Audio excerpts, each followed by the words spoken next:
নমস্কার বন্ধুরা, অর্চনার পাকশালায় আপনাদের সকলকে স্বাগত। আমি প্রথমেই ক্ষমা চেয়ে নিচ্ছি, আমার একটা সমস্যার জন্য কোনো রেসিপি এতদিন আমি শেয়ার করতে পারিনি, তাই আপনাদের কাছে আমি ক্ষমা চাইছি। আমি আজ তৈরি করে দেখাবো কিভাবে ঘরে থাকা উপকরণ দিয়েই চটজলদি কেক তৈরি করা নিয়ে যায়, আর কেকও হয় সফট এবং স্পঞ্জি।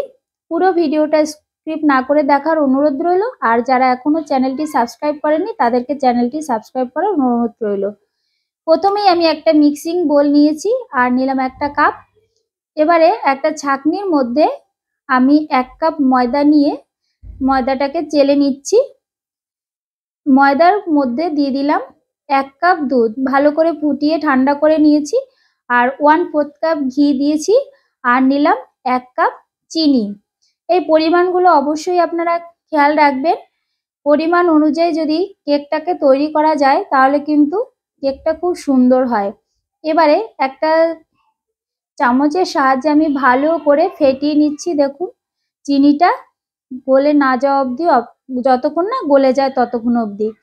এবারে ওই ছাঁকনিতেই 1 চামচ বেকিং পাউডার আর 1/2 চামচ বেকিং সোডা চেলে নিলাম।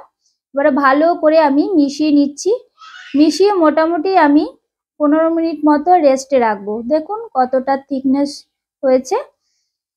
এবারে যে বাটিতে আমি কেক তৈরি করব সেই বাটিটা নিয়েছি, তার মধ্যে 1 চামচ ঘি দিয়ে দিলাম।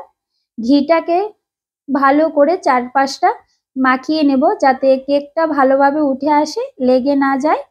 ভালো করে দেখুন আমি মাখিয়ে নিলাম। এবারে একটা কাগজ, বাটির মাপ অনুযায়ী আমি কেটে নিয়েছি, যে কাগজে আমরা লিখি নর্মাল কাগজ, তার উপরে আমি ঘিটা দিয়ে মাখিয়ে নিলাম। আপনারা এখানে বাটার পেপারও দিতে পারেন। এবারে ভালো করে আরও একবার ফেটিয়ে নিলাম।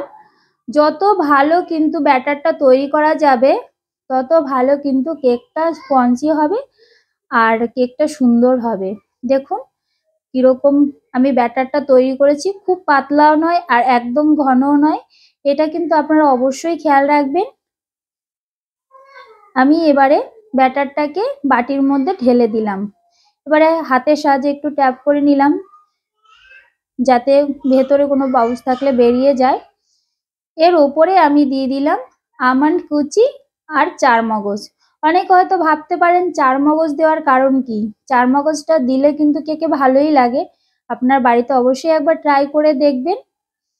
এবারে আমি একটা কড়াই নিয়ে নিয়েছি।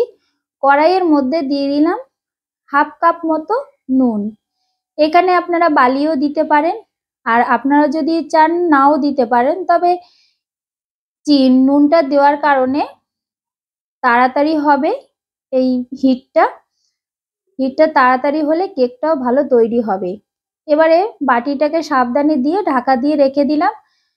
আমি এখানে মোটামুটি 35 মিনিট পর্যন্ত রেখেছিলাম। প্রথমে একটু হাই ফ্লেমে 5 মিনিট রেখে লো ফ্লেমে রেখেছিলাম। দেখুন কত সুন্দর কেকটা তৈরি হয়েছে, একদম সফট আর চটজলদি এরকম কেক তৈরি যখন তখন করে নিতে পারবেন বাড়িতে, কোনো সমস্যা নেই।